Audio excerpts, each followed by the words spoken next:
I've been ready to read another almost 70 pages again.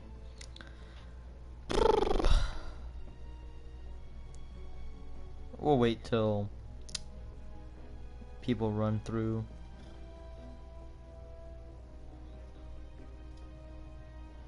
Oh yeah, so we're just gonna wait here for a bit.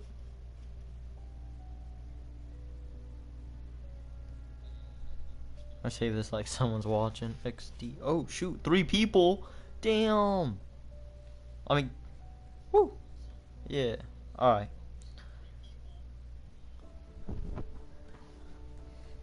Well, I guess I should be reading soon. Soon enough. Just reading to page 138, starting on page 71, chapter 13, Romiette's journal. Well, you see, You have to read that book every day until you finish. I finished Romeo and Juliet, but now I'm doing Romiette and Julio, another book. But yes, it is also homework, and I have to read it not every day, but some days until I finish. And today, the sophomore girl I like her, and she said she also liked me. Hey, way to go, ho! Alright, I have to read to page 138 today. That's about another 70 pages. But I'll be reading, and then once I'm done reading, I'll play some Fortnite, probably. Hopefully I'll be done reading quicker than I did yesterday. I mean, not yesterday, but the other day, which took like 2 hours. But, alright. You can stay and listen, or you can go and watch someone else, because I gotta admit, this book's kind of boring. It's kind of getting better, I'd say, and I don't think you want to hear me read. Anyways, I'm gonna read now. Chapter 13, Romiette's journal. So they were all wrong. He wasn't a psychopath or a pervert. He was just a dude, a really good-looking dude, a really good-looking one. Wow. Speed run through the book. Yeah, that's what I'm trying to do. Speed run through the book.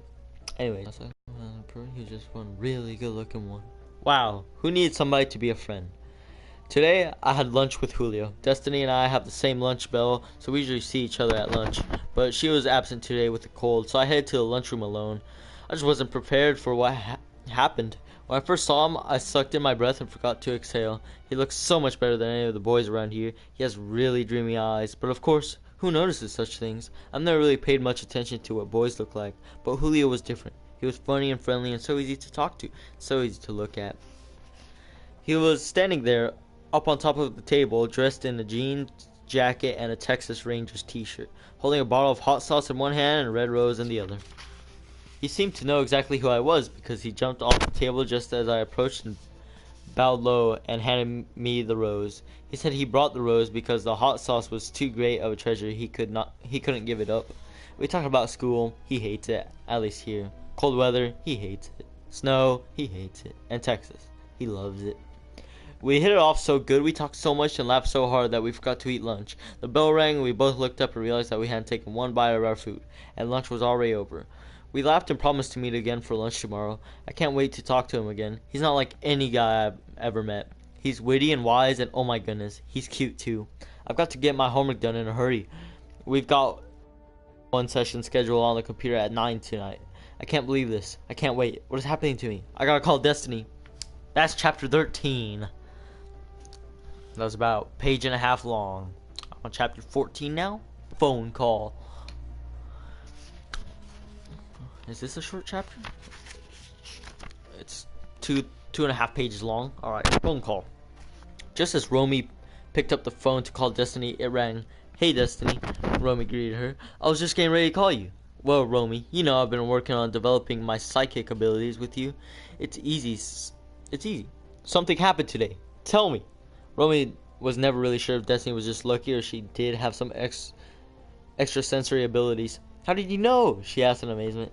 When will you learn to appreciate my psychic powers? Destiny replied. Spill it, girl. I met the dude from the internet, Romy began. I had lunch with him, she added, just to agitate Destiny even more. You what? Are you crazy? Where? When? At school. Romy was enjoying this, making Destiny crazy with questions. You met a grown man at school. Have you lost your mind? I thought you were psychic, teased Romy. I am, but you're messing up the interstellar vibes. He's not. He's no grown man. He's the same age we are. A 16-year-old is a sexual stalker? Wait, Destiny was totally confused. Romy laughed out loud. I keep telling you, he's not a stalker or a pervert. He's a new kid. The one who transferred here from Texas a few weeks ago. The one who dyed Ben's nose to match his hair? Yeah, that's the one. And he didn't mean to hit Ben. He's the one you've been talking to? Yeah, all the time he's going to school right here. Talk about psychic, Destiny said in admiration. You got the stars with you, girl. This is too freaky. What's his sign? I don't know. I didn't ask. Destiny screamed into the phone. How many times do I have to tell you? That's the first thing you ask. How are you gonna know if you're compatible or not? We just talked, Romy replied, unconcerned. That seemed compatible enough. He's fun to talk to. And Destiny, he is so fine. I hear you, girl. I've not heard this from you before. He's gotta be an Aries or Sagittarius. Those are the fire signs. Since you're a Leo, you know that's your best bet, unless you want to go with your opposite, which is an Aquarius, something I would not advise. Fire and water do not mix, girlfriend. You're nuts, Destiny. He could be an Aquarius, I don't know. How can you have lunch with a dude and not be I'll find out for you, okay? Relax. All I did was eat lunch with him one day. We didn't make wedding plans, Romy laughed. I sure hope his sign's compatible. This may be your soulmate. Don't get carried away, Destiny, warned Romy. I'm not sure if I believe in all the stuff you do about soulmates. All I know is he's really, I can't put my finger on it, but he makes me feel special. Uh-oh. A special finger feeling. I sure hope that scientific soulmate system package arrives soon. Looks like we're gonna need it. Maybe not, mused Romy. Girl, I may have to get my cards out for you. You're moving in serious territory awfully quick. You in with him again tomorrow? I think so. I hope so. Romy could feel herself blushing. Oh no. Now she's hoping. I hate that I have to make up that test at lunch tomorrow. Meet me at my locker after school and find out his birthday. For sure I will. Romy promised. Hey Destiny, she added. What is it? Do you realize that when we've been talking about incompatibility and stuff, we've only been talking about sun signs? Yeah. So what's your point? He's Hispanic. So? And I'm black. So, neither one of us noticed. Good. That's the way the world ought to be. Destiny had her own sense of world order. Yeah, you're right, agreed Romy. I'll wait for you after last bell tomorrow. Okay. Later, girl. Romy hung up with the phone, thinking about what Destiny had said. That's chapter 14.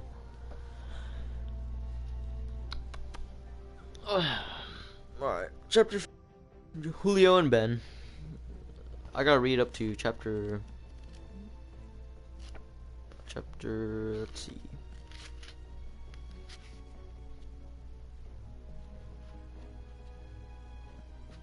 Chapter 30. So we're halfway there. That's incredible. Julio bounded into the band room, jumped over a music stand, and grabbed a bass viol and started to dance. Mr. Barnes, the teacher with the dreadlocks, just grinned. Ben, who was on the floor under the snare drum looking for drumsticks, glanced at Julio with amusement.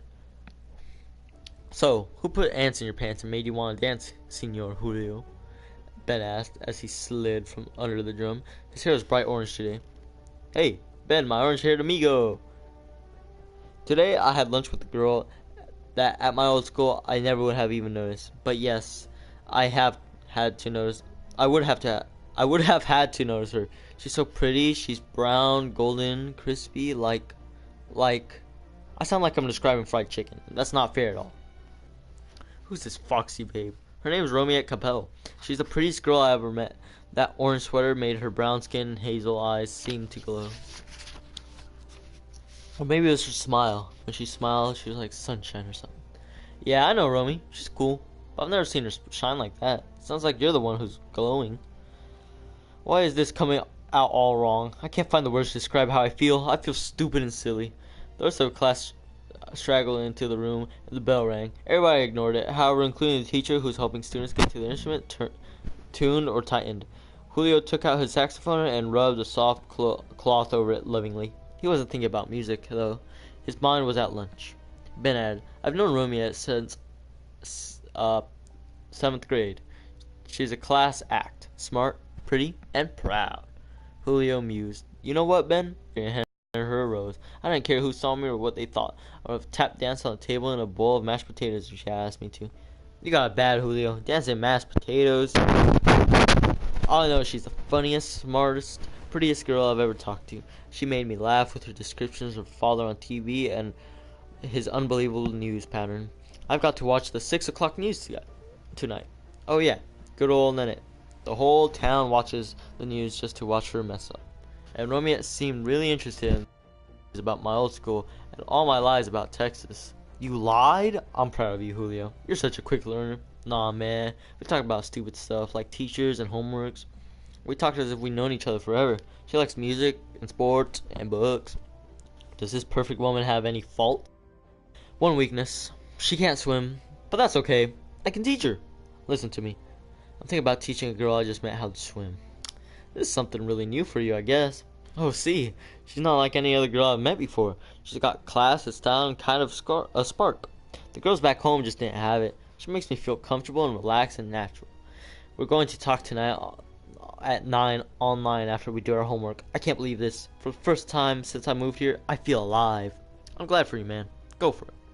The band teacher tossed his dreads, wrapped on the podium, and started warm-ups. Band class was the last bell of the day, and they were all tired, so he tried to make it upbeat and fun. He grinned at Julio as if they shared a secret and led the group to a march beat. Julio, excited yet relaxed, grinned back and played like he was Kenny G. That's chapter 15. Chapter 16 is called Computer Chat. So it looks like we're chatting on a computer. Alright.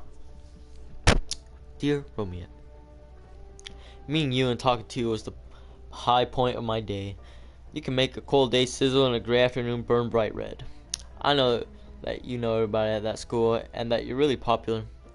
It was really nice of you to spend time with the new kid, Julio. Julio, if you think the only reason I ate lunch with you, we never did get around to eating, did we? Was because you were the new kid. I felt sorry for her. You're dumber than I thought you were, and quiet as it's kept. I'm not Miss Popularity. Sure, I have friends, but I'm no showstopper. I sat with you today because I wanted to. I've never met anybody like you before. You were so much fun to be with and to talk to. It must be the Texas hot sauce because nobody around me even comes close to you and how you make me feel. I guess I shouldn't say that or admit you make me feel different from any other boy I've ever met.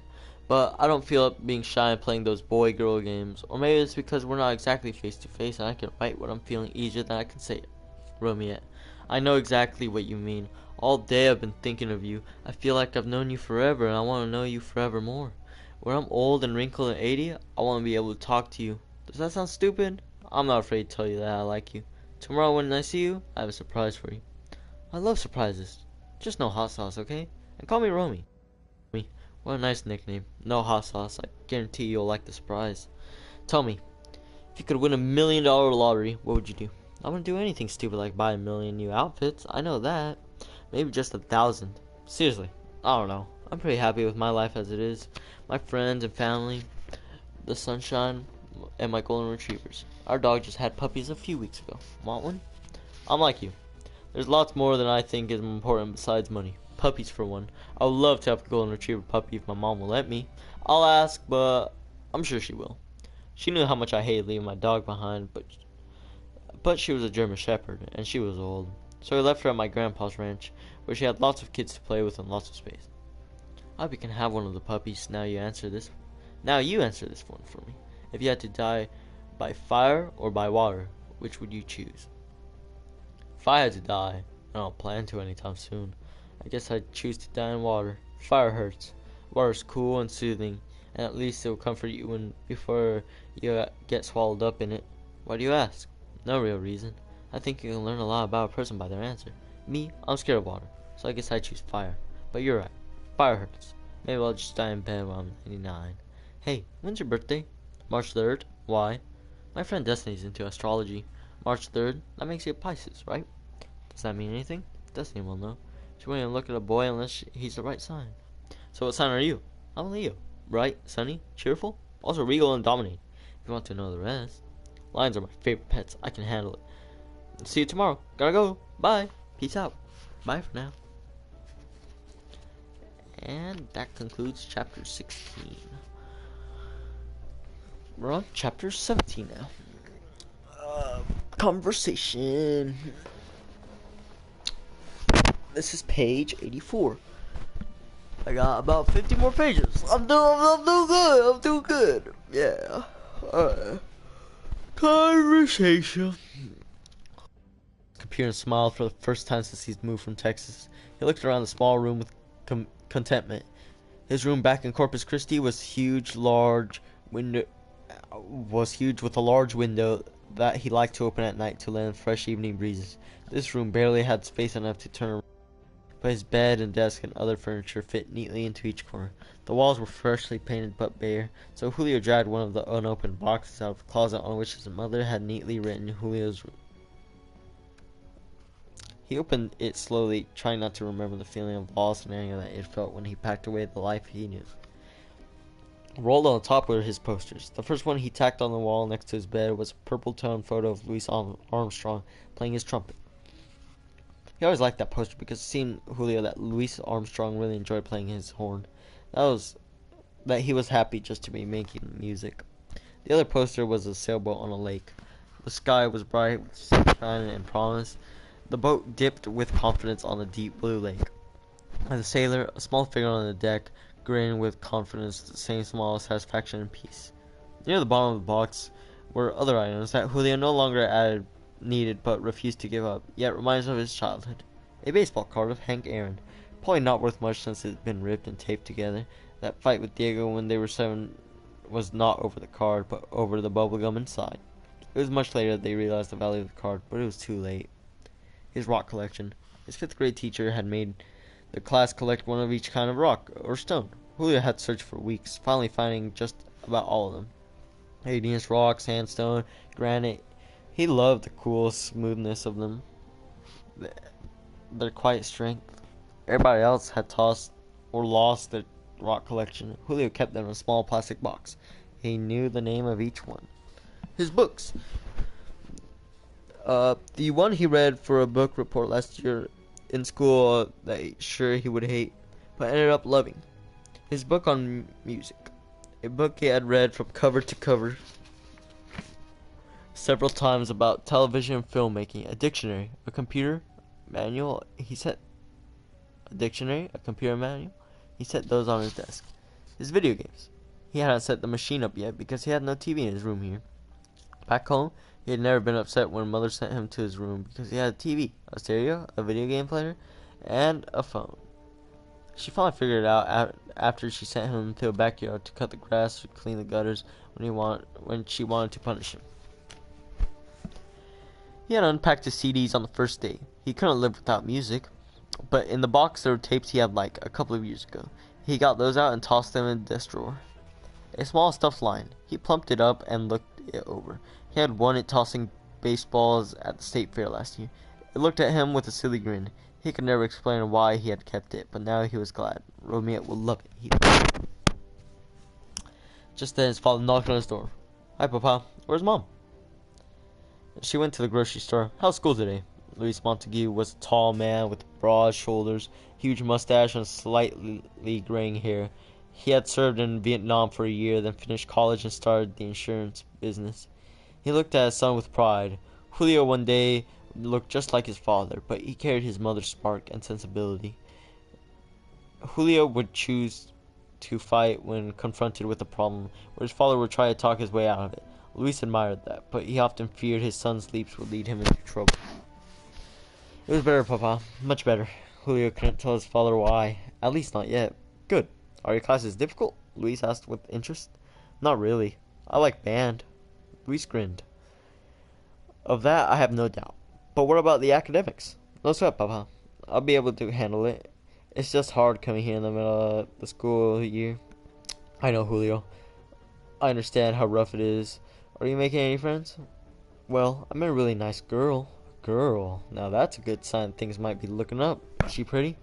"Yeah, Papa. She's really fine. She's smart, funny, and she makes me smile. I like talking to her. We met on the internet. It's funny. I was on a chat line in a room with a bunch of people, and she was in the room too. And I said something about hating it here and missing Texas. Somehow she stood out in the crowded room. It turned out she lives here in Cincinnati. And before we knew, we were in a private chat room, zipping on messages back and forth." Julio's face was animated and excited just talking about Romiette. He spent too much time on that computer. The smile on Julio's face dimmed. He grew sullen and much quieter. You want me to have friends, don't you? Yes, son, but real people, not voices on a computer screen. You need to get out to the world more. Luis just couldn't understand Julio's fascination with the chat rooms.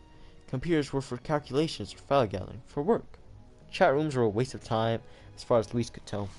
That's what I've been trying to tell you, Papa. You don't ever listen to me. The girl I met on the internet is a real person. She goes to my school and I like her.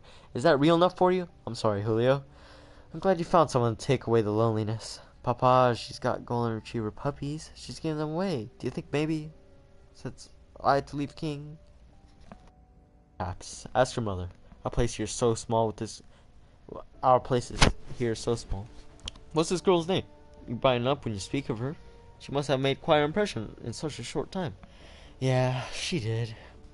Her name's Romiette. Is she, French? No, Papa. She's black. Black? Black. African American black. Oh. Is that wise? Wise? What do you mean? Julio felt his jaws begin to tighten. His father sat down in bed and sighed. Well, he said slowly, we hear so many terrible things on the news, and you know what problems we had back in Corpus Christi with the black gangs. It seems like we just escaped from all those problems.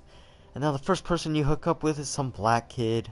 Julio's anger erupted. She's not just some black kid. She's smart and nice, and she's one of the few people in the whole school who has been friendly to me since I've been there. Have you forgotten that gangs of Mexican kids roamed our school and were fighting with the black kids at home? And on the news at home, who were the bad guys, Papa? Julio's eyes were challenging and fiery. His father decided not to push the fight. You're right, son. I'm sorry. I reacted. It's not as if you're going to marry this girl. I'm glad you found a friend. And sure, let's get a puppy. Perhaps it'll make this place feel like home. But his father sighed once more and he left Julio's room as it sensed trouble ahead. Woo! That's chapter 17. So, Luis, Julio's father, doesn't like the idea that Romiette's black. That's tough.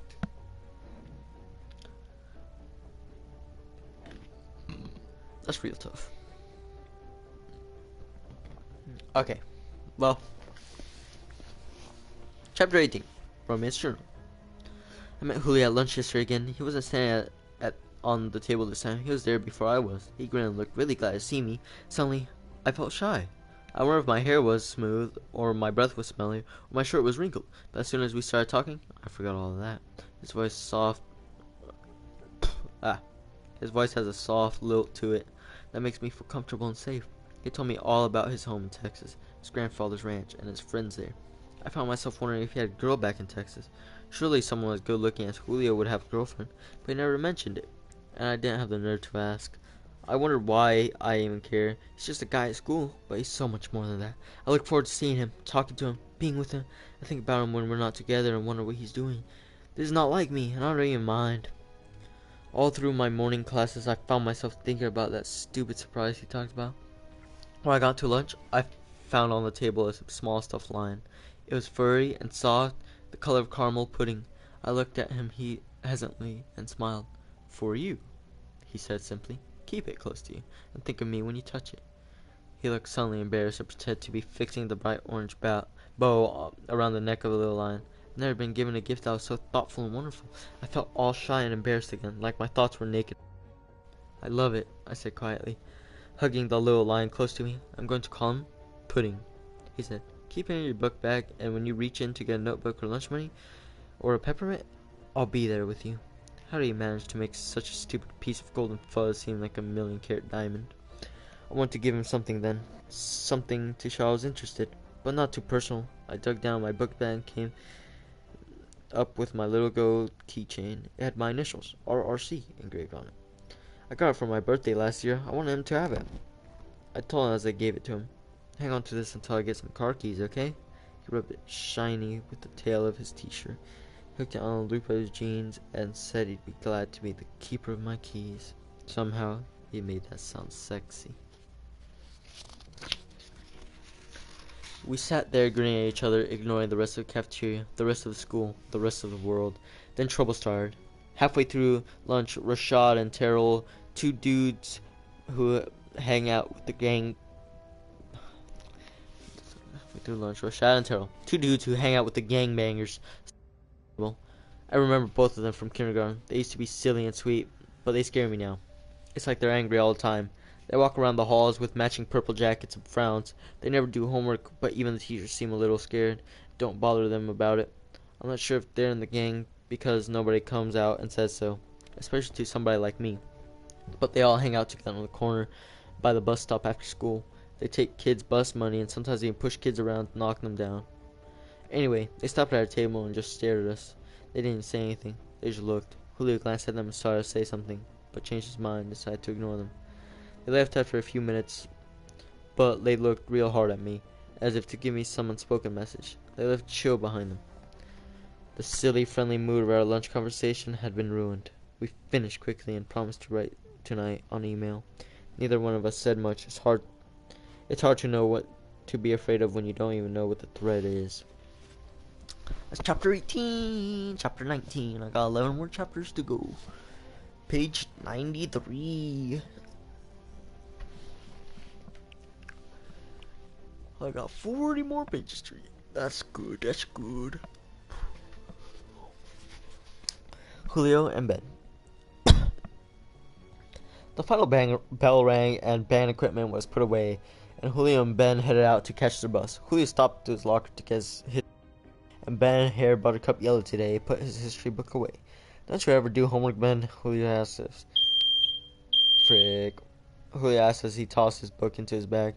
Not if I can help it, man. Homework goes against everything I believe in, like freedom and independence. How am I going to start a revolution like Santa Adams and his boys did back in 1776 if I don't practice now? But you get good grades anyways. Julio noted in admiration. My friend who needs his nose pierced I read all the time, much more than the teacher assigns. I go to the library and I get so involved with the stories and the lives of the people in the history book that I end up knowing enough to teach the class, but I never tell the teacher. He thinks I'm Ben the weirdo. That's cool with me.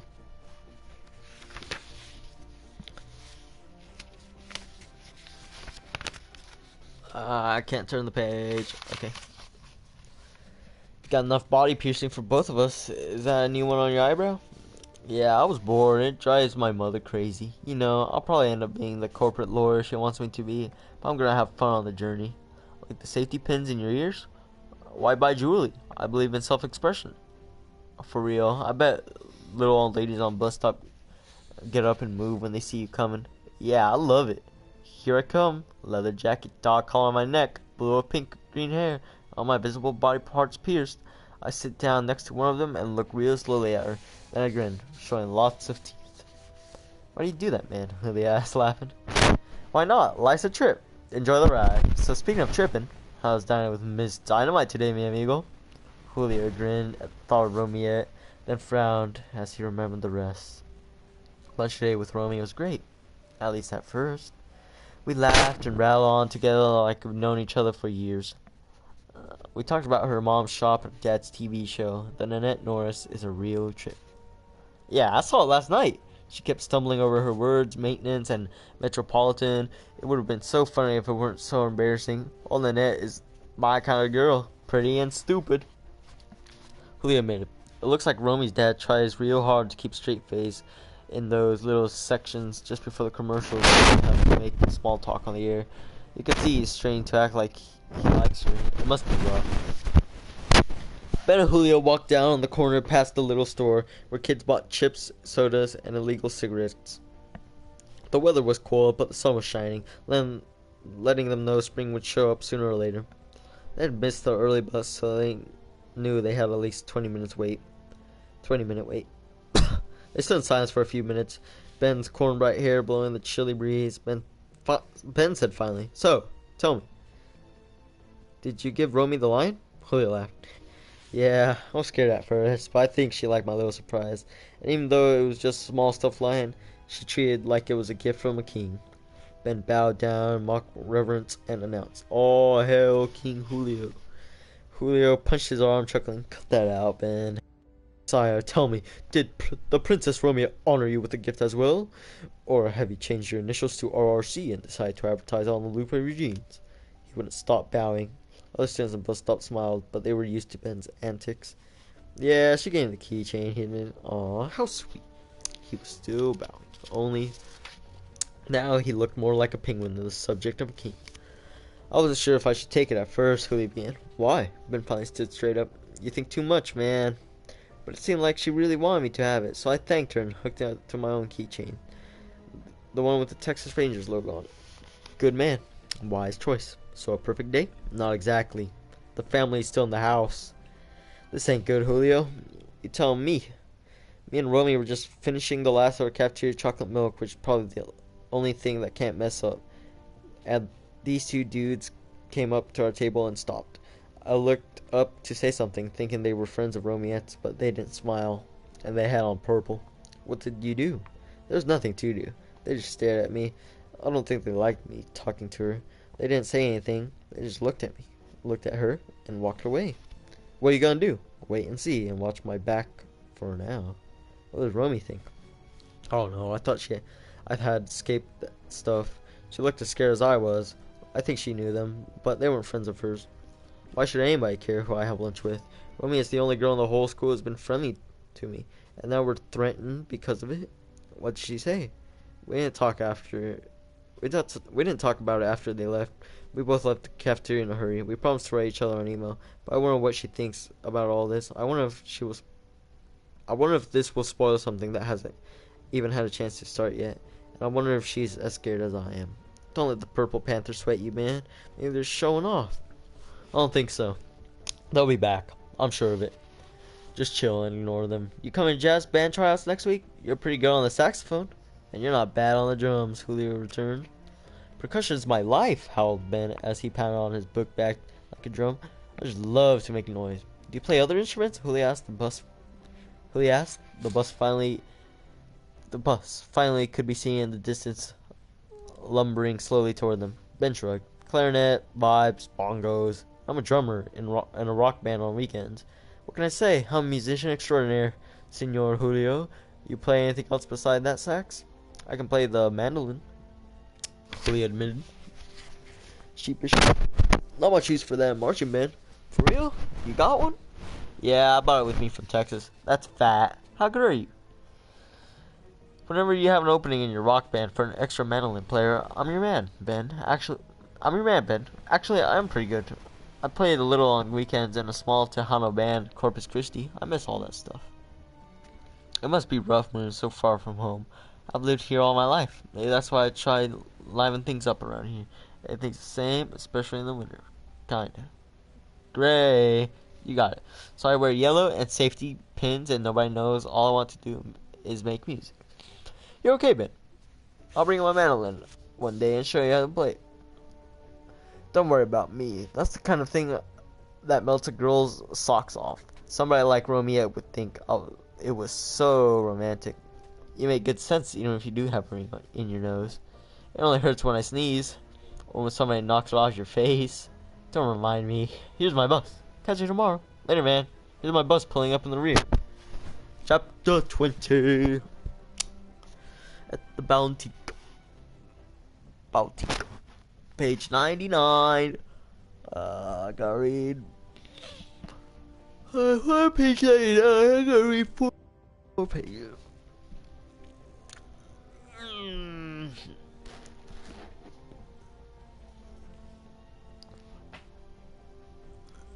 That's a pretty good amount.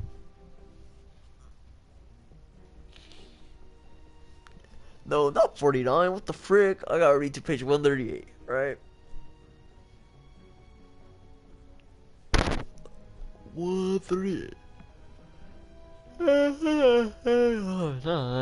39 more page, dummy. Yeah.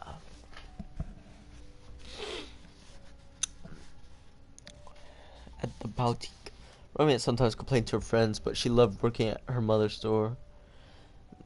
She'd take the short bus ride from school to the shop, and always just before she went inside, she'd stand a few yards from the door and watch the people who passed by. Those who looked and those who went inside. Downtown sidewalks were always busy with shoppers, commuters, and the thousands of nameless people who worked in the offices. Romy called them the suits and the shoes. The suits were the men police uniform. Dark jacket, dark slacks, khaki on Friday, reddish tie, white shirt. They all carried briefcases, and all of them believed themselves to be much more important than they really were. The really important ones didn't have to walk wherever they needed to. Someone drove them. The shoes were the women, who wore variations of the men's uniform. Only they wore huge white athletic shoes with their blue suits. They carried the stylish shoes in a bag and walked purposefully in their play shoes to their destination, where they did not play. They were serious and focused. These women, determined to make in a man-made world. Romy admired them. People who usually had no time to notice whether the weather had changed or the homeless person sitting on the corner would often slow down at the window of the boutique. Lady Brianna Capel had a sense of style and drama, and her window displays were delightfully eye-catching. This month, the display included 3 stained glass windows crafted with intricate flower designs, a fountain from which bubbled clear, cool water, dozens of live tulips, blooming 2 months early, and sampling outfits placed artfully among them. Sometimes people just walked in out of curiosity. Most of them left with a purchase or two. Every time Romy walked into the store, she would stop to enjoy the sensory feast inside. Fountains bubbled, soft music soothed, and mild incense blended with the smell of new cloth and old stories made Romy grin with delight. It was here she learned of all the African tribes, those of the past who established great kingdoms long ago before European kingdoms began, and those of the present who lived and worked with great dignity and pride. Here that Romy had heard the wondrous folk tales of storytellers, and it was here that Romy and her mother had become very close. They worked well together. As Romy got older, she began giving more responsibility. She liked being in the store alone, too, as she was today. Her mother had to run to the bank for a few minutes, and Romy had decided to rearrange the jewelry display since the store was practically empty. The door chimed as it opened, and Malika Grimes walked in. Romy and Malika had been friends when they were much younger and lived near each other, but Malika's parents had divorced. Malika had moved, and she had grown up facing lots of pain and unhappiness. It changed her from the giggly, cheerful friend Romy remembered to a hard-acting, foul-mouthed girl who smoked, drank, and wore her skirts very tight and very short. When they ran into each other at school last year, Romy almost didn't recognize Malika. They exchanged phone numbers, promised to call, but there was very little to say anymore. "What's up, Romy?" "What's up, Romiette?" Malika said coolly. She was wearing a body-hugging purple sweater, a short black leather skirt, and purple tights. "Hey, girl, not much. Just chilling here in my mom. Got any new stuff in?" Malika fingered the jewelry and then tossed it back to the counter as if it were junk. "Yeah, some live Kennet cloth dresses over there, and some jewelry to die for in that case over there." Romy felt uncomfortable. Malika had not come to shop. "Does your mom give you whatever you want out here?" Malika asked. "Give? You must be crazy. My mother's in business for the money. She pays for working, so she expects me to pay for things I see and like. She takes it out of my check. From what I've seen you wear, you must not get a very big check." Malika laughed sarcastically. "Yeah, I had to learn to control myself." Romy busied herself by dusting the jewelry case. She was trying not to treat Malika with suspicion, but she couldn't figure out what she wanted. Finally, Malika let her purpose be known. "Hey, Romy," she said instantly. "Who was that I saw you eating lunch with?" Romy knew instantly where the conversation was headed. This she could handle. She paused a minute, looked Malika up and down slowly, adjusted the water flow from the fountain, then turned to Malika and said boldly, "That's new boy Julio. What's it to you?" "The Puerto Rican? He's not Puerto Rican. He's Mexican, actually. He's Mexican. Actually, he's Texan. He's in Corpus Christi. He's kind of cute if you like that type." Malika sauntered past Romy as if to look at the candle display. "What do you mean, that type?" Romy could feel the anger building. "Well, you know, Mexican, Hispanic-like. What's wrong with that?" Romy felt as if she needed to defend Julio. She wasn't sure why, but she felt protective. "Nothing." "Hey, why you getting all salty? I just said..." Malika was enjoying this. She knew it was irritating Romy. That was her purpose. "You acted like something was wrong with me eating lunch with a Mexican-American." I don't see why you would ever want to. You know, you've always been a heavy into African clothes and jewelry and stuff. It seemed too odd to see you were giggling like a third grader with that kid that's so obviously. Let me see how I can put this. Spanish. Malika smirked.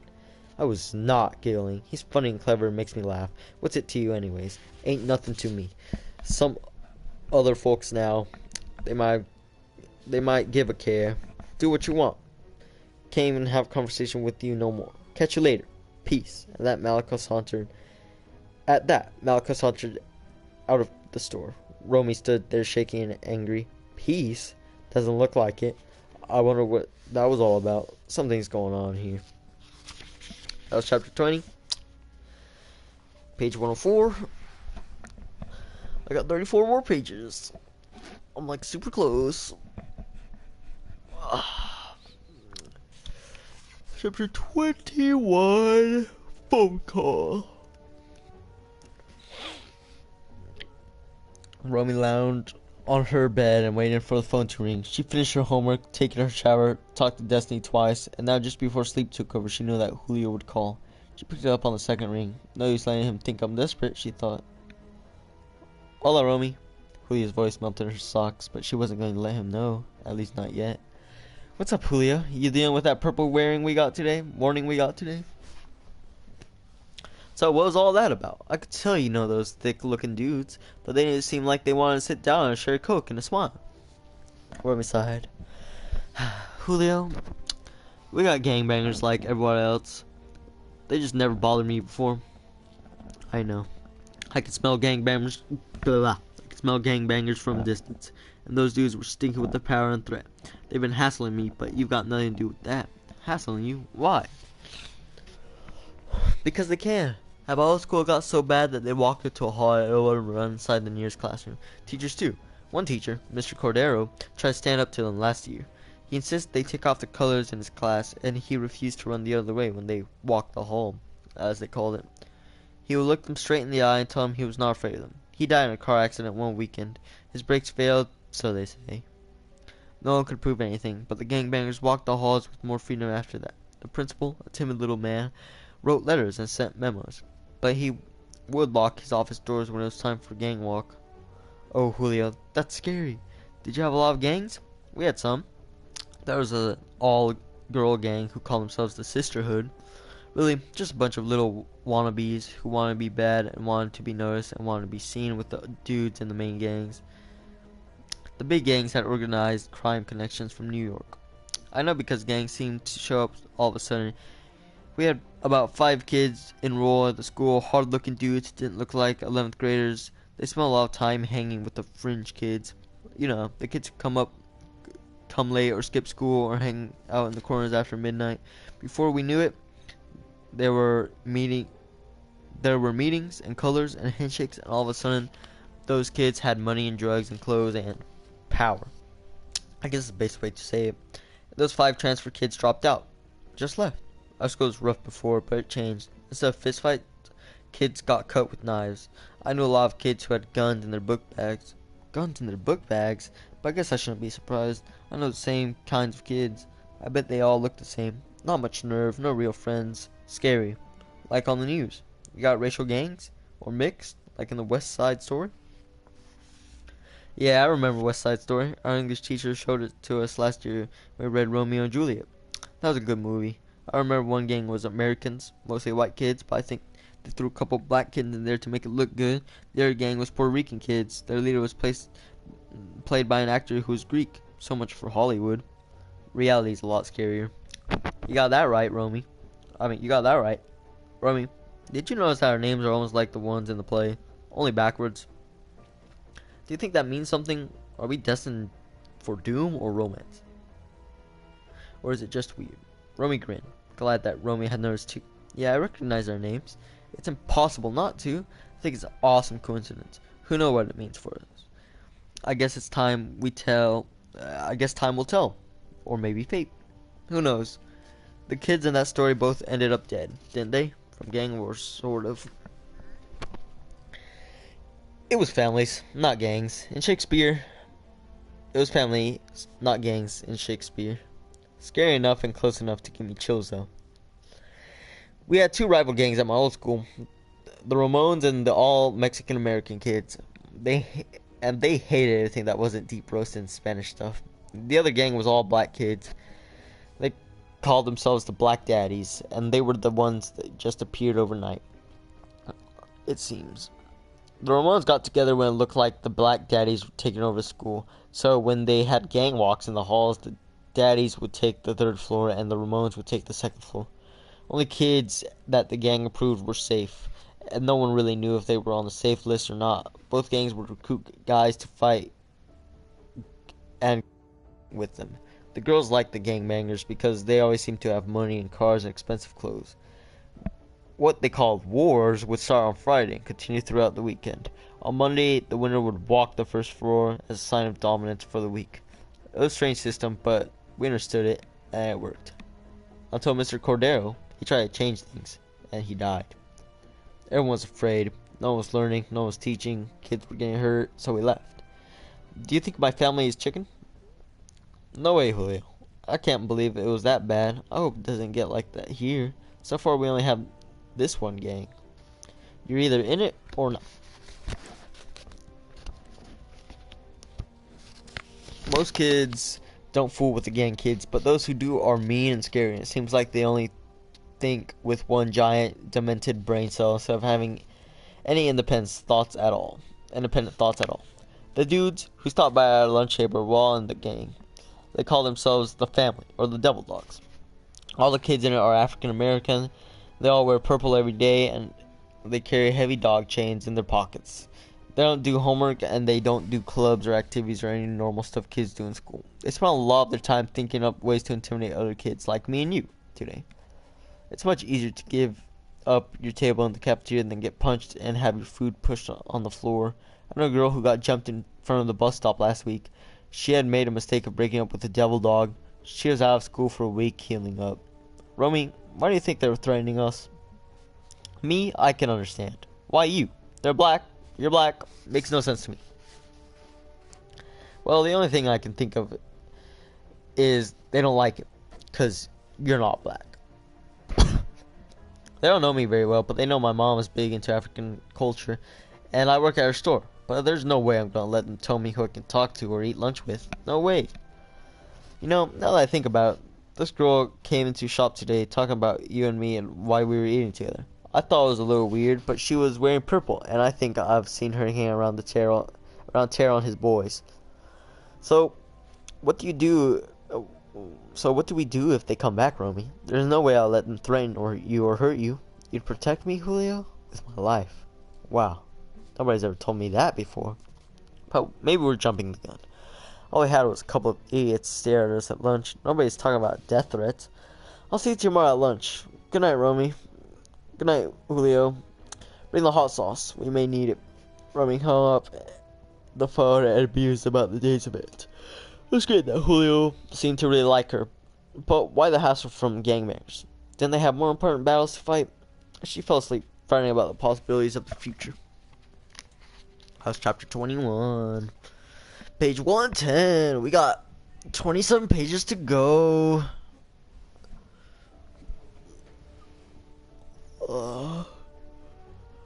What time is it? Let's see. Where's my phone? There it is.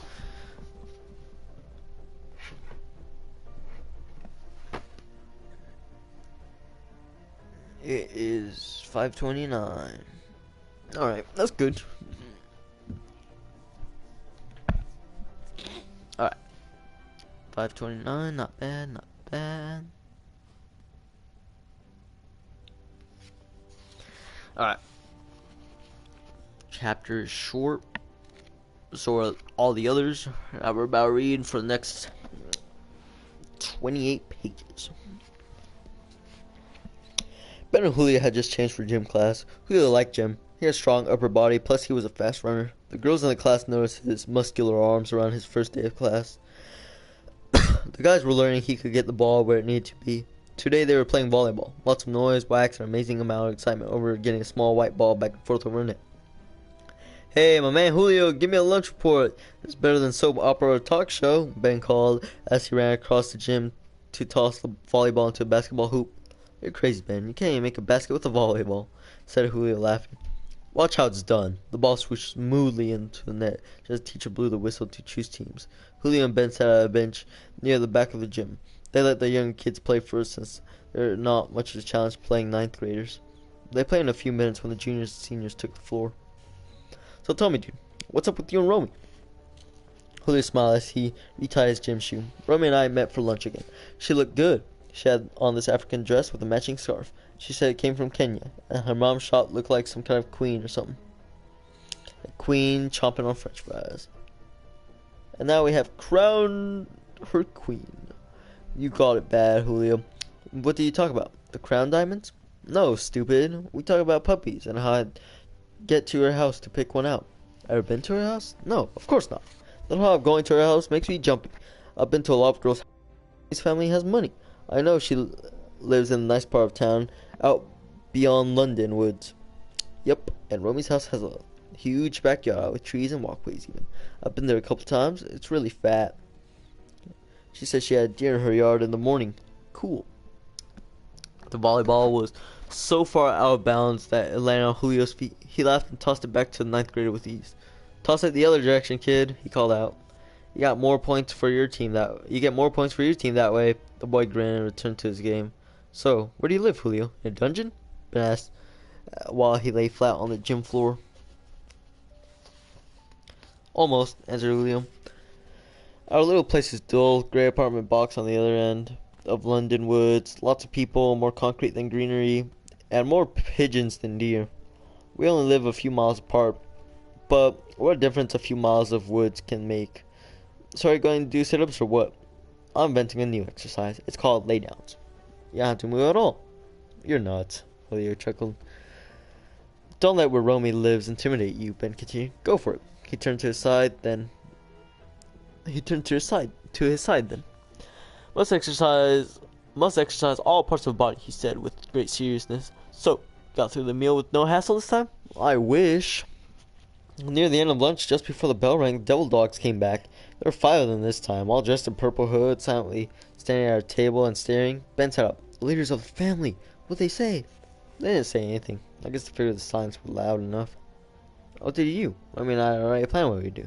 It worked perfectly. We kept talking and totally ignored them, acting as if they were invisible. You know that pissed them off. Yeah, it made them really mad. It seems like they stared even louder, if that's possible.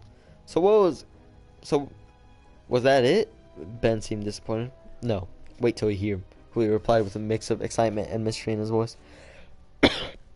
Just before the bell rang, Romy pulled out her portable PC player out of her book bag, turned up as loud as it would go. We jumped up on the table and we started dancing.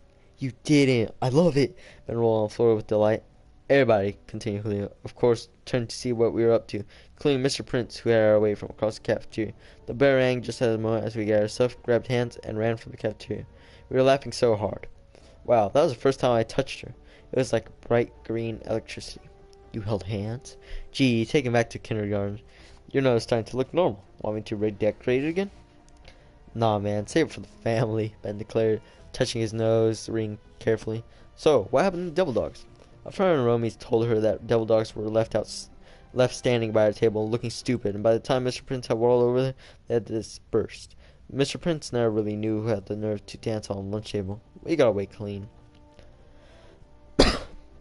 Righteous man. So what happens now? Who knows? I hope they figured out we don't want anything to do with them. We're up to play. Hey, we're up to play now. Watch me serve you out. After all that exercise I just did, give me a break. They ran out onto the gym floor laughing. That's chapter 22. Page 114. 24 pages left to go. Short ass chapter 2, man. That's amazing. Alright. Not much left. Chapter 23. Romiette and Destiny. Between classes. The bell rang at the end of 6th period. The halls, which had been silent just a few seconds before, were instantly crowded with hundreds of students trying to get to the 7th bell in 5 minutes allotted. Most could probably make it in there, but the 2 extra minutes were necessary to stop by their lockers, run to the bathroom, and talk with their friends instead of moving the place along. As their teachers constantly tried to encourage them to do, they huddled in noisy, excited bunches, anxious to share the last tidbit of news or gossip, which of course had changed in the 45 minutes since the last change of classes. Romy saw Destiny first. She was the easy spot. She was dressed in bright orange pedal pushers, body shirt, and big-heeled shoes, and her hair was full and fluffy. Destiny, come here, girl. Guess what? Julio held my hand today. We were laughing and running after we left those devil dogs in the cafeteria looking stupid. He grabbed my hand. Oh my goodness, it felt so good. My psychic powers tell me you got it bad, girl. Or you got it good. What's up with the gangbangers? Why are they sweating you? Forget the gangbangers. Julio touched me. For real, girl, I see your... Tell me what it felt like when he touched you. This is important. It felt like fire, like ice, like spice, like magic. I think he felt it too. Fire, ice, true signs. He's a Pisces, a true water sign. And you're a Leo, pure fire, a joining of the opposite forces of the universe. Awesome. When we got to the end of the hall, Mr. Wilkins, the substitute with the fake eyeball, walked towards us, shushed us, but he smiled. And we smiled back. You know, the only good eye Mr. Wilkins can see the sparks. I'm taking notes, Romy. I've got to check my star books on this one. True soulmates meet in this life, and I am here to witness it. What happened next? When Julio finally let go, my hand felt empty. I got embarrassed and was afraid to look at him. He touched my hand once more and then ran to his gym class to get there before the bell rang. I heard the late bell but didn't even notice it. I danced to French and didn't even care what the teacher asked me in French, if I wanted detention for being late. I told her, suit yourself, and just smiled. You said that to Madame Mantua? Oh, you said that to Madame Mantua? How many dishes did she give you? She must have thought I'd lost my senses because she told me to sit down and come back down to Earth's atmosphere. Was it that obvious? It must be something in the stars. If I just giggle at Madame Mantua, it must be something in the stars because if I giggle at Madame Mantua's class, she sends me out. Destiny moaned. I started leaving the chair out in the hall so I have someplace to sit when she puts me out of class. Maybe I should fall in love too. Who said anything about love, Destiny? It makes me feel silly, happy, crazy, but that's not love, is it? Feels the same, they tell me. But how would I know? I get all my information from Starbucks and teen magazines. Hey, the bell's getting ready to ring. I gotta go. Me and Julio are supposed to talk again tonight on the computer. I'll call you after that. Okay. Have fun up there in the stars. There's the bell. See ya. Destiny's slim orange figure disappeared into the classroom. Later, Romy walked slowly down a quickly emptying hall. She was thinking of Julio, not math class, and she smiled as she shifted her book bag on her shoulder. That's the end of chapter 23, page 117. I got 21 more pages to go. Chapter 24, private chat room conversation. Perhaps someone is going to die, but we don't know. We're not even halfway through the book.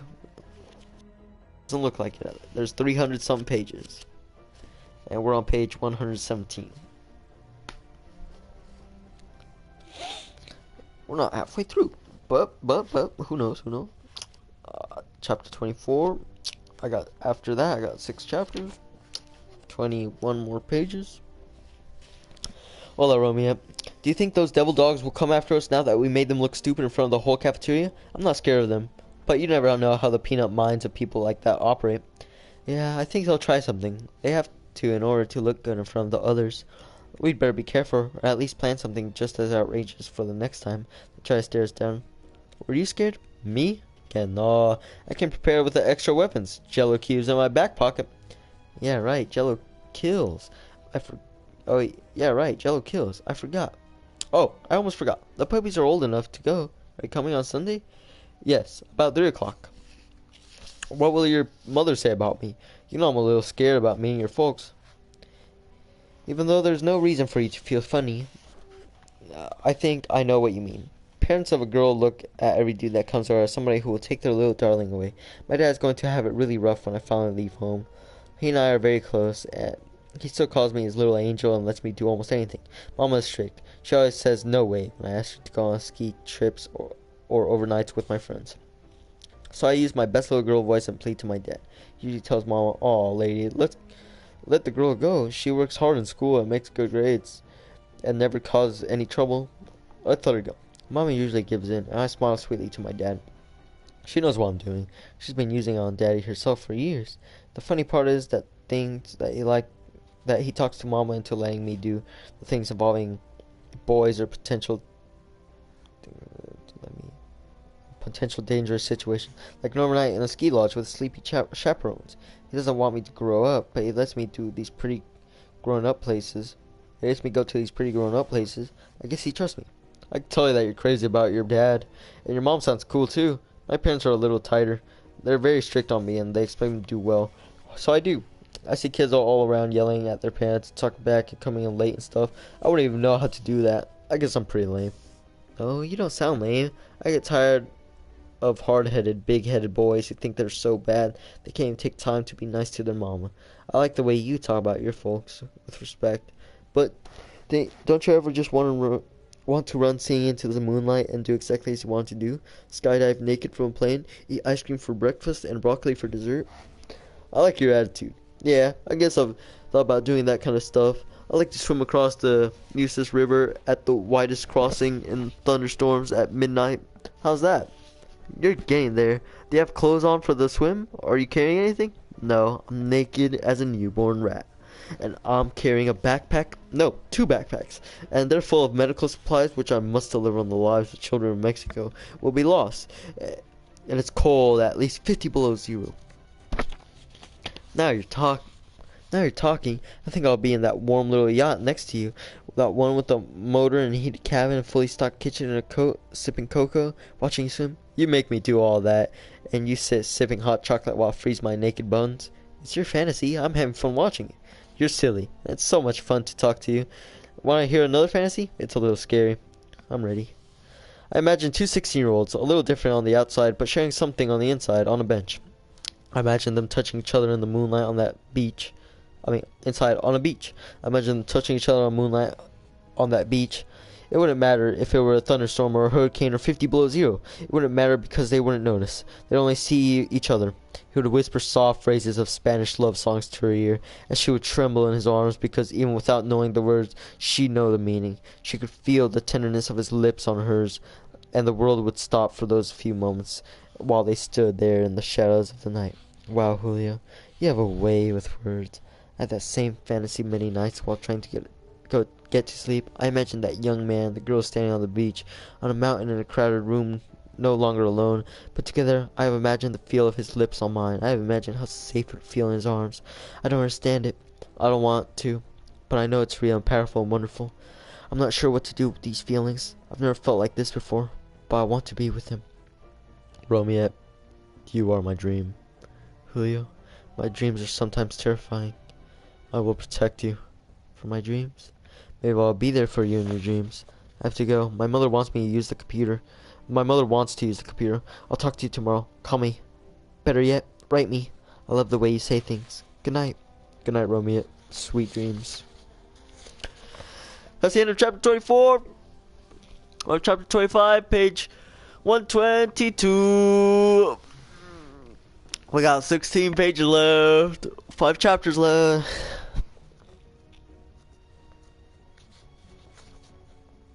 Whoops. Alright.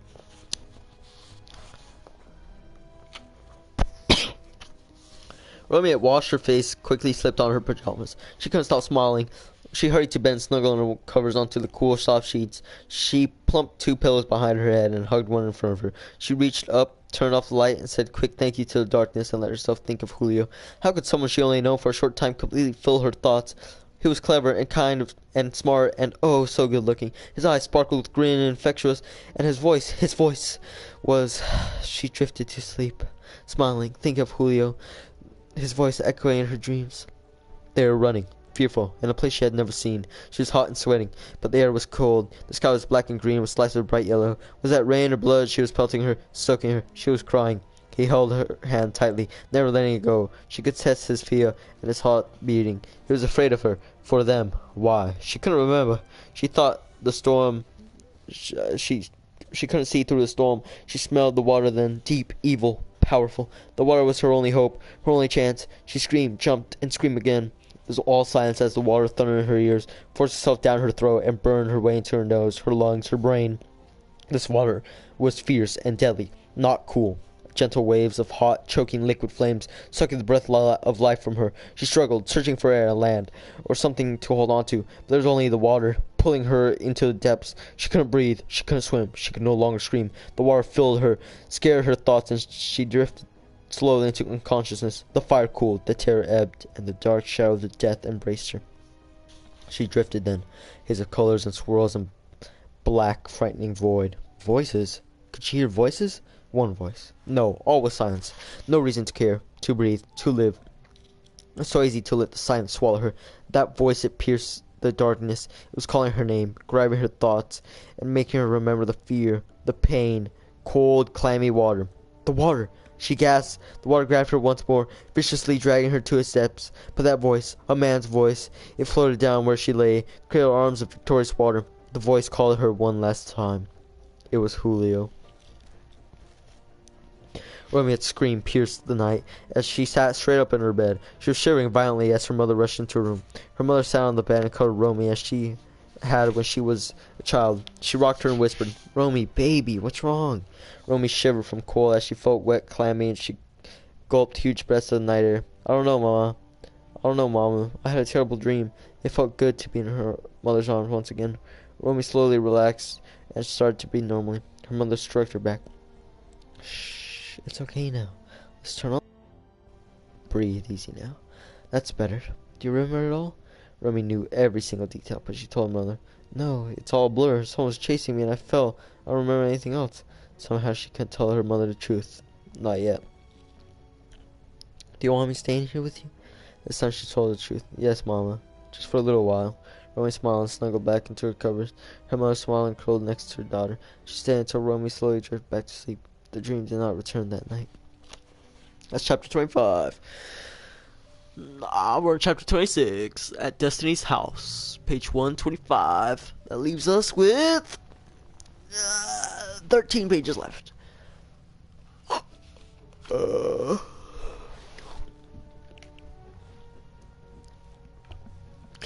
I'm sad. Anyways, 13 pages left at Destiny's house. This is a longer chapter.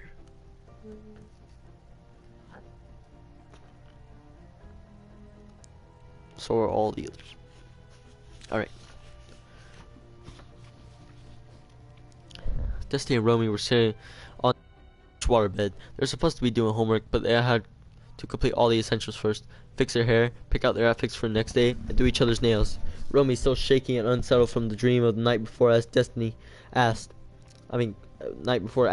"Destiny, you know that dream I told you about? It's back. Even more frightening, more details. I'm running from death. Then I'm drowning. Then the voice at the end of the dream. I couldn't identify. It was Julio, right?" Destiny cried with satisfaction. "Does that mean he saves me, or is he the one who's drowning me? It's so confusing." "Can you tell who you're running from?" "No, it was dark and shadowy. There was blood or rain. I couldn't tell which. And Julio was holding my hand and we were running from..." "Wait a minute. Julio was holding your hand while you were running?" "Yes. Then he couldn't be the one drowning you. He was the voice." "I don't know. I'm so confused and scared. What does this all mean?" "Don't worry about it now. The stars have a way of working things out." "When did you talk to him last?" "Last night. On the computer. In our private chat room. I didn't see him at lunch today because I had to see my counselor about the SATs. But I hope I haven't screwed anything up." "What did you do, Romy? Did you tell him about the dream?" "No, I told him it was something else. At least I think I did." "Tell him what? You didn't tell him about the scientific soulmate system, did you?" I'd be so embarrassed if dude know we believe in that stuff." "No, of course not. I think I told him how I feel about him. I'm not sure what I said. So easy to talk to him." "What does he know for sure, girl?" "Well, he knows I like him. Want to be with him. But it's worse than that. I've never felt like this before. I feel like I want to crawl up to a little molecule and just become part of him. I never want to not be with him. Good grief. This is not me." "You didn't tell him all that, did you? Gotta leave something for him to find out." "No, I'm not stupid. But then again, maybe I am. I can't believe I've fallen stupid head over heels in love with Julio Montague. How am I gonna tell my mother? What am I gonna tell her?" "Forget your mother. Mother's always the last to know good stuff like this." "You're right. Besides, there's nothing to tell yet. I can't wait to see him. He's coming over Sunday to get his puppy. The puppy. Time. 3, I think. I'm so mixed up. I can't remember. Destiny bounced on the waterbed. What are you wearing, Romy? This is the critical question. Oh my goodness, I haven't thought about my black jeans and a black sweater? No, I hate that sweater. What about your green outfit? My green outfit? Yeah, you look better in that than I do. You can take it when you go home. No need. I already have it. But I'll take some shoes. I'll have my shoes to go with it. You want my underwear too? Destiny laughed. That won't be necessary, Romy smiled. You know I'm not gonna sleep till Sunday. I'm halfway scared to sleep anyway. I'll go fix my hair for Sunday too. Maybe I'll curl and wear it down. What if it rains? Destiny asks, frowning. It can't rain. If it's raining, I'd better call the weather. My hair gets puffy and droopy. He seems to like it the way I usually wear it, but I'm not sure now. I wonder if Mama will let me go shopping. I need new shoes. No, it's money out there by the puppy cage. No, it's money out there by the puppy cage. I'll wear yours. Gee, thanks. What difference does it make? Julio doesn't seem to mind what I wear or how I look. He says he likes. I can't stop smiling. I've got to plot each signs and make up a love course for you. But right now the stars are shining. Yeah, but what about the dream? Right now, dreams are golden. Hang on to that. Should we start on this math assignment? Yeah, I guess we stalled long enough. Okay, but don't let me forget the shoes. Oh, that was the end of chapter 26. Now we're on chapter 27. Julio and his mother. Page 129. Leaves us with 9 pages left. Woo! We got 3 chapters left. Yeah, it's not bad. Julio looked out of his window to a cold, bleak rain. It had rained all day, but he didn't care. The sun was shining in his heart, in his room, in his world. The day was bright with thoughts of Romiette. Her smile, her giggles, her laughter. Thinking of her made him feel like a crayon, full of color and possibilities. A speck of color in the world, a dab of drab gray and a dark rain. Julio's mother peeked her head through his open door. Julio smiled. His mother had long black hair that showed no gray, and a face that was beautiful but somehow very sad. She rarely spoke to Julio of the 3 children she had buried before he was born, but he knew that she carried him with her. Even if this cold, lonely place so far from the smaller resting places, Julio had always been talked to her with ease. It was his mother he first told about the gang problem at his old school, about his anger and pain in the movie, and also about the fight and friendship with Ben. Perhaps she would understand about Romy. That beef scares the shit out Come of in, me. Mama. Come in, Mama, he offered quietly. How's it going, little one? Rainy, cold day, she asked him. I didn't even notice the rain, Mama. Julio admitted. It's a rainbow day to me. What's her name? His mom asked immediately. What makes you think it's a girl? Julio teased. It could be the fact I made the jazz band. Jazz band doesn't bring sunshine on a rainy day, my son. Only a special someone. She is special, and her name's Romiette, Mama. Julio admitted with a smile. Maria Montague looked into her son's eyes. You want to talk about it? I don't even know how it happened. So quickly. I don't even know how it happened so quickly. All I know is I met her at school today and I can't stop thinking about her. And her feelings about you? Why should she care about someone like me? She hardly even knows me. All I know is I can't stand to be away from her. Her curiosity, her sense of adventure, they all make me want to dance or jump or yell with excitement. She sounds quite special, someone worth treating with great care. Oh yeah, she's all that, alright. Leo was surprised at the amount of understanding his mother showed. What does she look like? Asked Maria Montague. Maria Montague, tell me about her. She's a jewel in a pile of rocks. She's like chocolate cake for dinner, and I love chocolate. My goodness, she got you talking poetry. Oh yes, Mama. The shape of her fingers, the curve of her back, the tilt of her head, all make me dizzy. I even like the sound of her voice. A little low and full of secrets. If she could put that voice of hers in a bottle and sell it, she'd be rich. Well, it seems that she has one satisfied customer at least. I'm glad you found someone special, Julio. Take your time. Cultivate your friendship first. The romance will happen soon enough.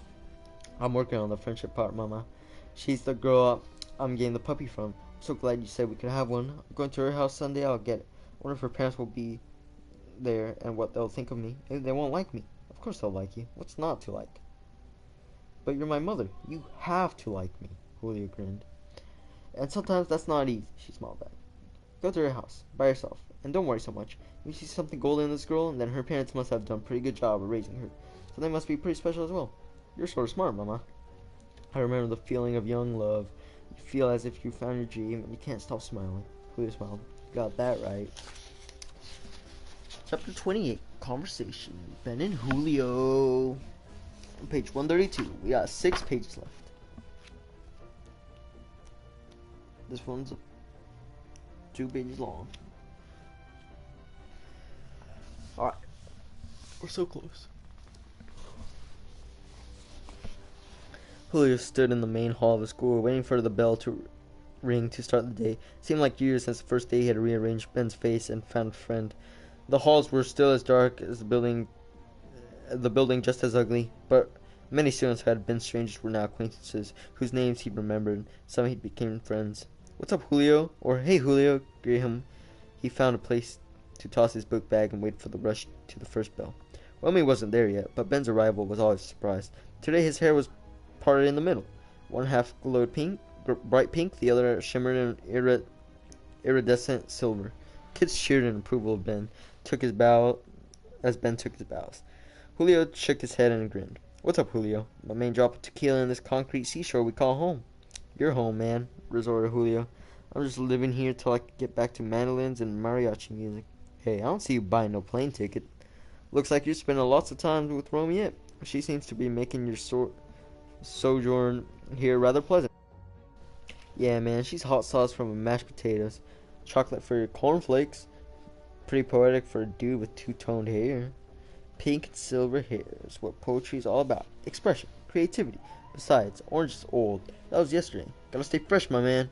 Gotta stay alive. Don't want those devil dogs to keep hassling me and Romy. They've got no poetry. They have no individuality. They're just parts of a large, dirty organism like the alien monster thing in that Star Trek movie. Unthinking, but very, very dangerous. So, how do you fight stuff that makes no sense? You gotta be smarter than they are, Julio, and quicker. Ben did a little quick dance step. Easier said than done, Ben, my friend. There's been lots of news lately about gangs in school. They don't have solutions either. Hey, Julio, did you see Channel 6 last night? Asked Ben as the bell rang. Yeah, did you see Nanette? Now that's an example of no brains. Whew! You got that right. For about 10 minutes yesterday, she said she was looking into the wrong camera. I guess at the commercial break, they told her what to do. You know what, Ben? I watch Romiette's dad every night, see how the show is put together. I'd give anything to work at a TV station. And you get Nanette Norris as an extra treat. Don't remind me. Why do you think they keep her on the air? Who knows? So, why don't you ask Romiette's dad for a job?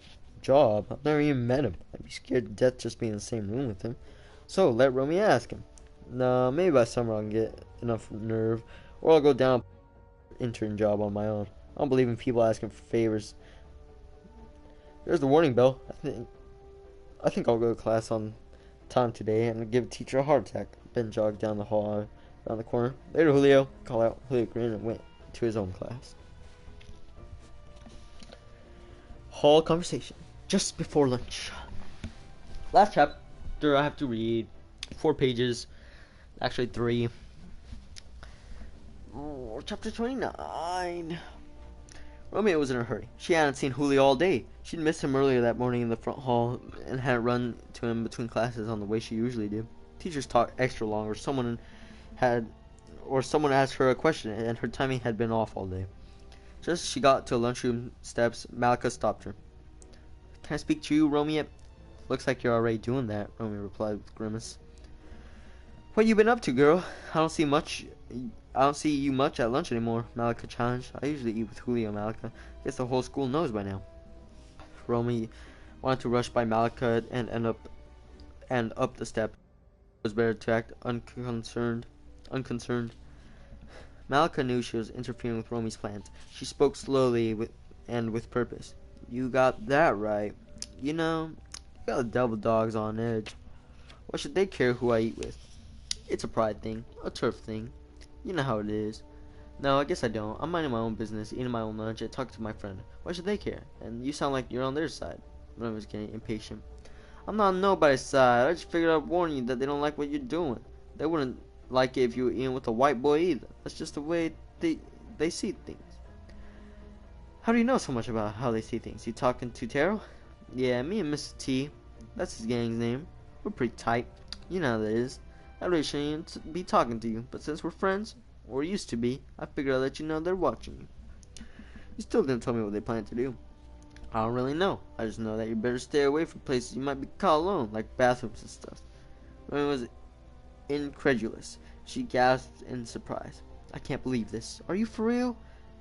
Malika was unruffled. Real as a heart attack. What about Julio? What about him?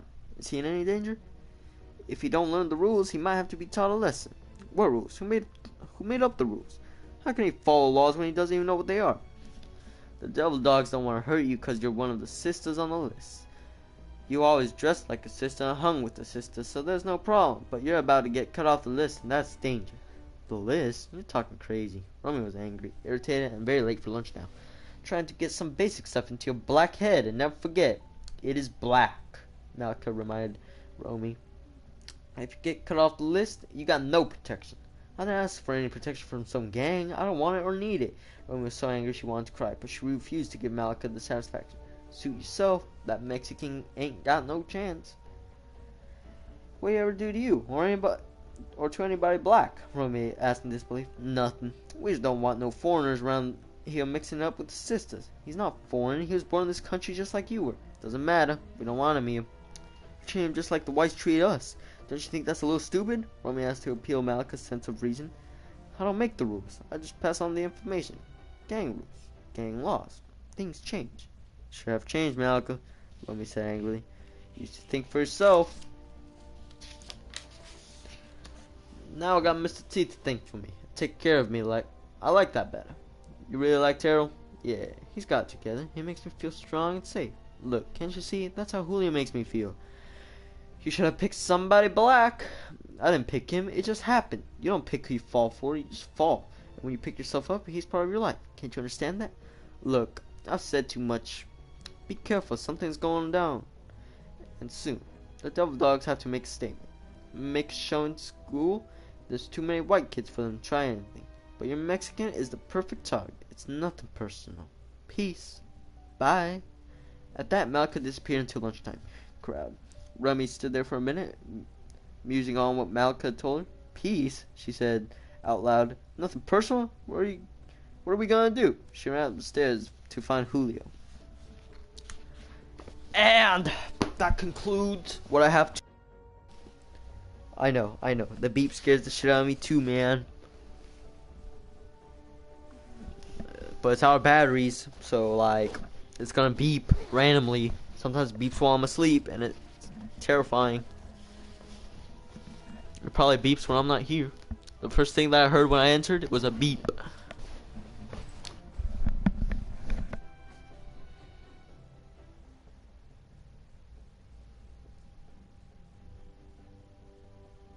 Knew it was getting good. What a shame. I know.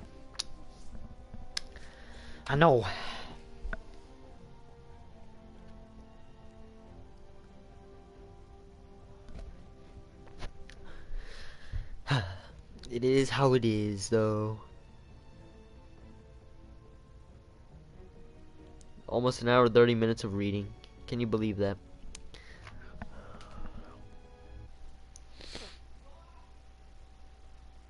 Yeah, rip Julio. Rip.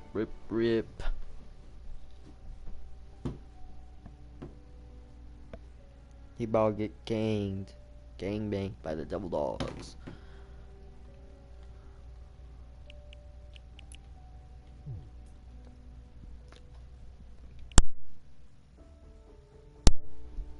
Alright.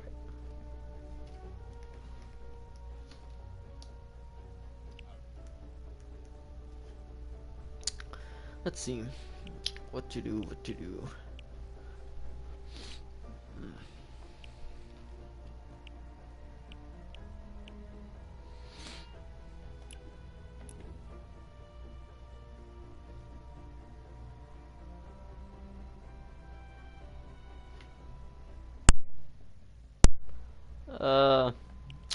play.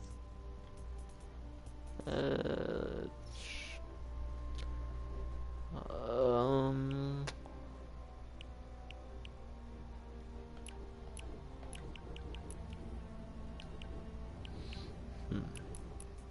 I guess I'll do some Battle Royale. Whew.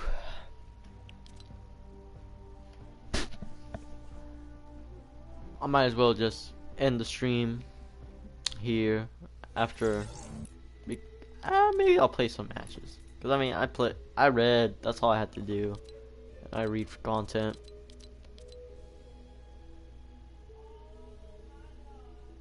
I'll play a solo match and end it.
The sensitivity feels weird. It's been so long since I've... It hasn't even been that long. What am I talking about? It just feels weird for some reason. I don't think I'm gonna be good. I'm not gonna be used to this. It's whatever, it's whatever.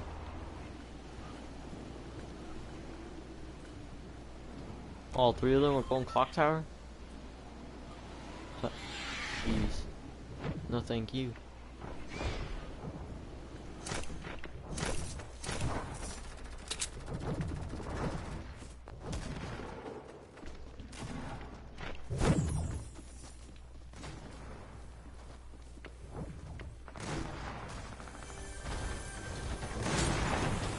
Why?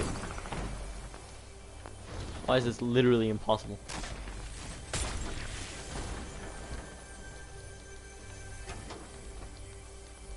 Why?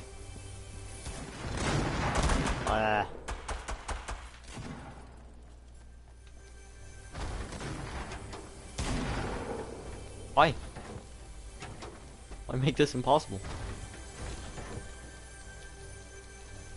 Why? Why? I don't get it, I don't get it, I don't get it.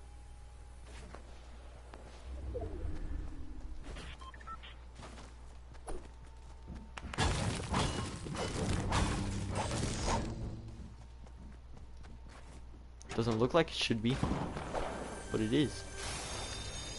Oh my gosh.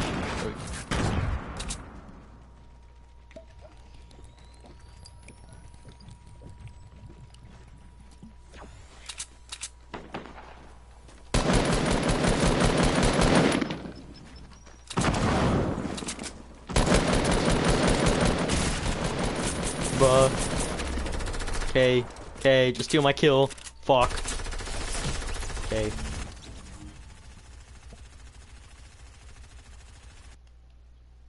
Beep boop boop boop. End of the stream. Bye guys.